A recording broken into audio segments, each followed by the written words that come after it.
We can manage our emotions if we stopped identifying ourselves with other things or other people that we are not. What am I saying here? Take, for example, that if my spouse does something that I like, I become happy, I become blissful, I become joyful.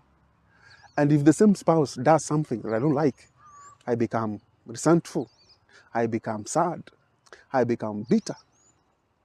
Here it means this spouse of mine is the one who is controlling my emotions.